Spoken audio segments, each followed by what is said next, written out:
Hi, and welcome back to our Advanced Squad Leader tutorial series. We are now covering the various phases in the Advanced Squad Leader player turn. We covered the rally phase and parts of the prep fire phase in our last several videos. We are now going to show two rarely used but important actions that take place in the prep fire phase: entrenching and kindling a fire. The first thing we should do is review the Foxhole Counter. You'll first notice the neutral brown color, so any nationality can use it. The second thing you will see is the number 5. This is the final modified dice roll a unit must roll to place a Foxhole Counter. The 1S is the capacity of this particular foxhole, which is 1 squad. The +4 is the TM for the foxhole versus overrun attacks and OBA attacks.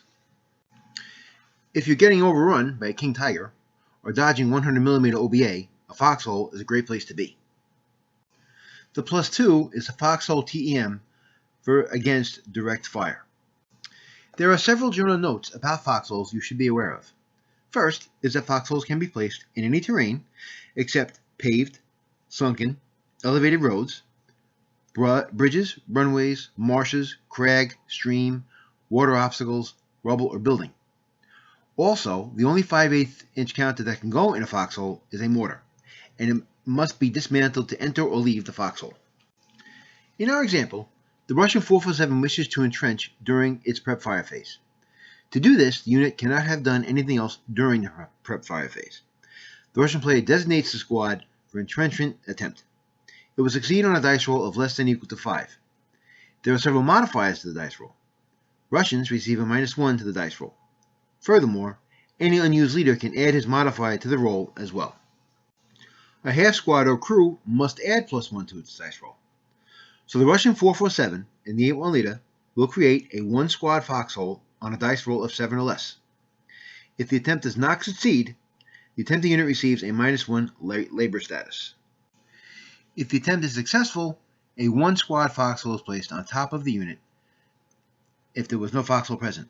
If there was a foxhole already present, the capacity can be increased by 1 to a maximum of 3 squad capacity for that particular foxhole.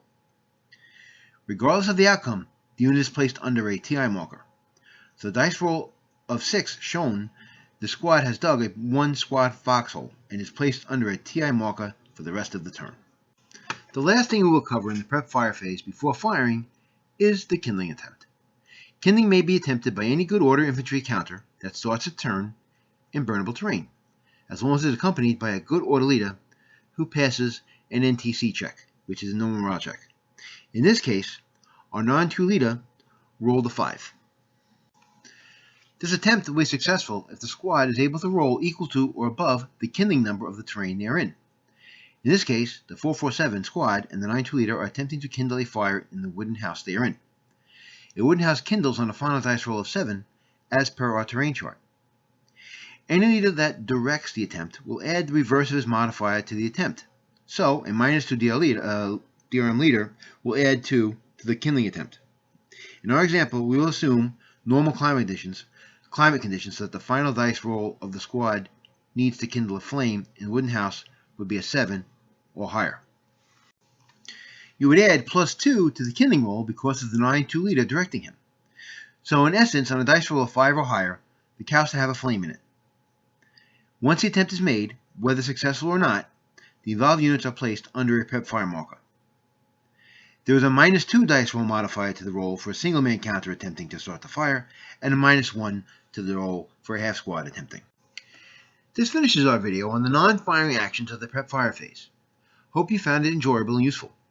This, like all our videos, is meant to act as an introduction to give you enough confidence to dive in and have some fun playing this great game.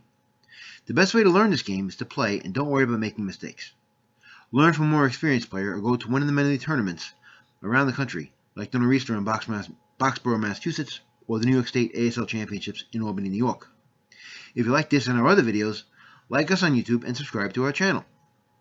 If you have any thoughts, questions, or suggestions, feel free to contact us at jdhobbies@live.com, and also find us at J&D Hobbies Massapequa Park on Google.